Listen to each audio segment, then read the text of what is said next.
আসসালামু আলাইকুম গাইস, আজকে চলে আসলাম শরীয়তপুরের একমাত্র বলার মতো পার্ক মডার্ন ফ্যান্টাসি কিংডমে, যেটা নড়িয়ার কলকাঠিতে অবস্থিত।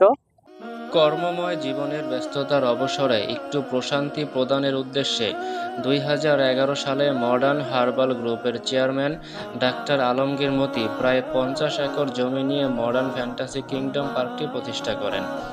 শরীয়তপুর জেলার নড়িয়া উপজেলার কলকাঠি গ্রামের মনোরম পরিবেশে অবস্থিত মডার্ন ফ্যান্টাসি কিংডমে রয়েছে বিনোদনের সকল আধুনিক সুযোগ সুবিধা। এখানে আছে বিভিন্ন ধরনের রাইড, মিনি চিড়িয়াখানা, স্পিড